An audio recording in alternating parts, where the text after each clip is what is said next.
la extraña pérdida de la mesilla a favor de Estados Unidos. Sé bienvenido a tu canal Megóforo. Iniciamos.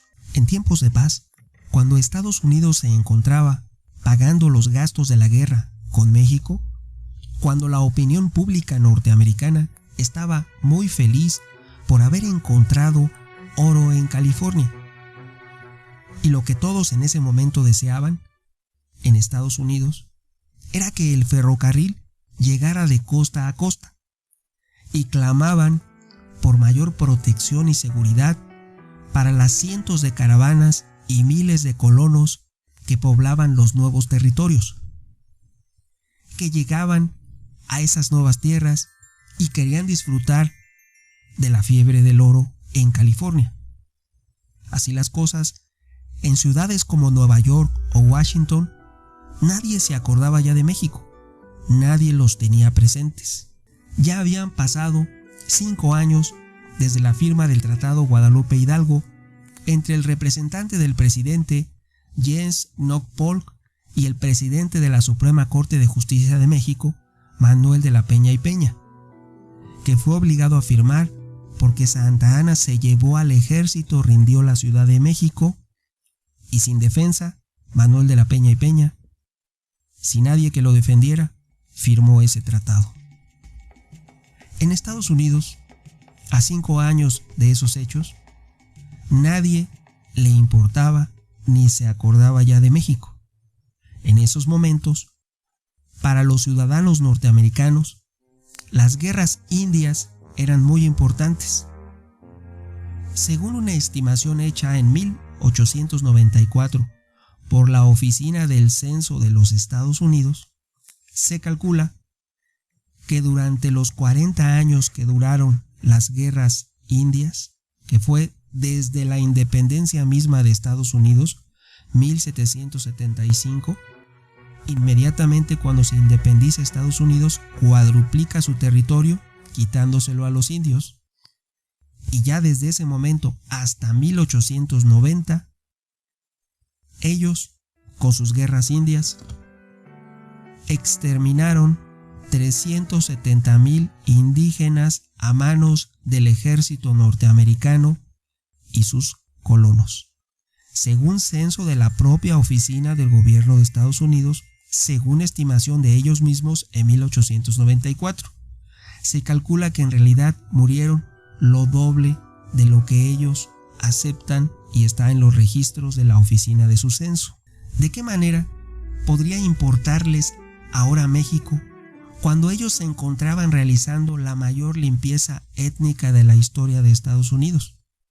Ellos, durante esos 40 años, exterminaron al 90% de los indígenas que poblaban esos territorios. Algo similar a cuando llegaron los españoles a América, a la actual principalmente América Latina, porque en aquel momento los territorios españoles en América eran de Alaska a la Patagonia y hasta los Grandes Lagos. También los españoles exterminaron, al igual que los colonos británicos y después norteamericanos, al 90% de los habitantes de las civilizaciones que habitaban la totalidad del continente americano. Los españoles exterminaron a incas, aztecas y mayas, ciertamente civilizaciones altamente avanzadas, nada comparables con los cazadores-recolectores que habitaban los territorios del actual Estados Unidos, que ni antes ni ahora, si conservan sus costumbres y cultura, no conocen la agricultura, ni edifican con piedra labrada sus ciudades, una diferencia muy grande en proceso evolutivo de una civilización, pasar de ser cazador-recolector a tener una agricultura y edificios en piedra labrada, una abismal diferencia entre cultura y civilización. Sin embargo, algo similar en todo el continente fue el exterminio del 90% de los habitantes originales de la totalidad del continente. Regresando al tema que es la pérdida de la mesilla de México ante Estados Unidos, te diré que se hace la pregunta, y por qué México regala la mesilla a Estados Unidos. La razón se debe a que en ese momento el nuevo presidente norteamericano, que es el sucesor de James Knox Polk, este nuevo presidente, Franklin Pierce, para estimular el crecimiento de su país, acordó con todas las compañías ferroviarias que a ambos lados de cada vía que ellos construyeran, los terrenos serían para las compañías. Ellos podían disponer de los terrenos a ambos lados de las vías. Así, estos empresarios, por ambición y deseos de riqueza, todas las ferroviarias se dedicaron a tender vías de ferrocarril a diestra y siniestra, es decir, por todos lados. Además, el gobierno la subsidiaba con un porcentaje del costo de construcción de cada kilómetro de vía, que era siempre exagerado. Siempre las compañías exageraban sus costos para obtener mayores subvenciones de su gobierno. Así, su gobierno, el norteamericano, acababa pagando siempre alrededor del 70% del costo real del tendido de la vía y cediendo miles de kilómetros de terrenos a ambos lados de las vías a favor de estas compañías que luego eran vendidos a los colonos.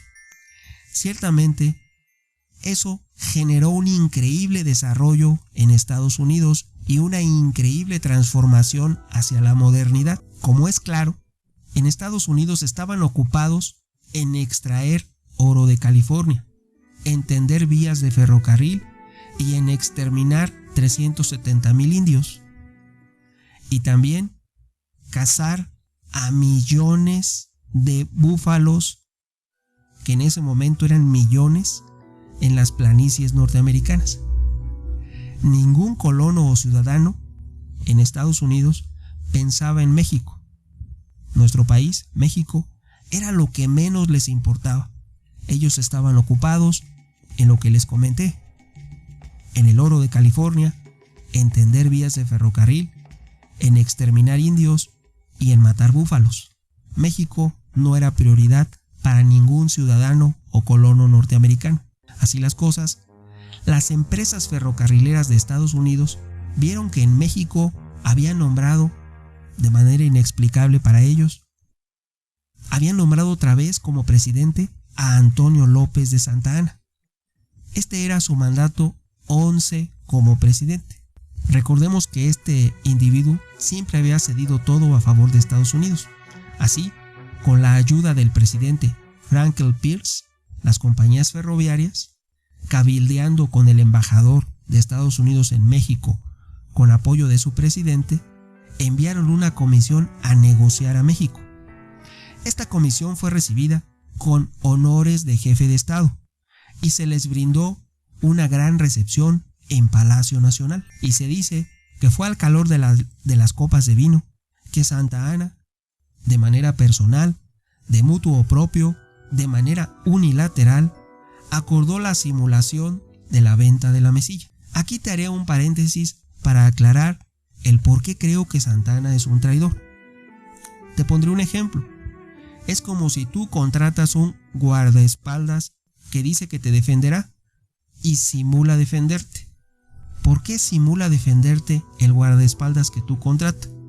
Bueno, el caso es que siempre que va él contigo, en lugar de protegerte, siempre logran robarte algo. Siempre te asaltan y siempre pierdes. Siempre te toca perder cuando ese guardaespaldas está presente. Sin embargo, él cobra su sueldo y siempre dice que te está defendiendo. Si analizamos y lo llevamos a nuestro país, a México, desde que Santa Anna apoyó la destitución del primer emperador mexicano Agustín de Iturbide y desde que trabajó en el primer gobierno republicano de México, bajo las órdenes del primer presidente republicano, Guadalupe Victoria, desde siempre que fue empleado en el gobierno de México o que participó de alguna manera en los destinos de México, desde la pretendida creación de su nación centralista y durante las 11 veces que fue presidente y las varias veces que fue vicepresidente, recordemos que también obstruyó el primer ferrocarril que se iba a tender de Veracruz a la Ciudad de México. Él siempre se opuso a cualquier cosa que beneficiara a México. Entonces, durante todas esas ocasiones, siempre este supuesto guardaespaldas que supuestamente defendía a México, siempre dejó que robaran y que siempre México perdiera. ¿Para qué querías un guardaespaldas que siempre nunca evita que te roben? Siempre pierdes. Pues eso le pasó a nuestro país. Siempre que Santa Anna estuvo presente, siempre México perdió todo. Conducta más que obvia del traidor más grande de la historia de México. Santa Anna nunca defendió nada. Siempre cuando él estuvo involucrado, cuando él estuvo presente, siempre México perdió de una o de otra manera. Hasta aquí el paréntesis. Regresando al tema de la venta de la mesilla, te diré que es una simulación porque nunca Estados Unidos pagó cantidad alguna a México por ese territorio. Es una venta fraudulenta, sin valor, anulable, nula, inexistente. Es más bien una ocupación territorial, una apropiación indebida de parte de Estados Unidos hacia México. No hay ningún tratado que la avale, es algo que se realizó de mutuo propio entre el entonces presidente y algunas, ni siquiera el mismo presidente, algunas autoridades norteamericanas y empresarios ferroviarios. Es nula por lo siguiente. Te mencionaré los 4 puntos principales. 1. No la autorizó el Congreso de México. 2. No estábamos en guerra con Estados Unidos. 3. Nunca recibimos ningún pago por esos territorios. 4. La forma de gobierno en México es una república, donde el presidente no es el dueño de la nación. Así las cosas, pese a todo, el 24 de junio de 1853, Santa Anna firma la supuesta venta de la mesilla. Reitero, cabe aclarar que nunca ningún presidente mexicano, dentro de sus funciones, ni antes ni ahora, puede firmar la cesión de tierras mexicanas a favor de gobierno extranjero alguno. Opiniones habrá muchas. ¿Tú qué piensas? No olvides suscribirte a mi canal, agrega a favoritos y comparte. Tu amigo Megóforo. Hasta pronto.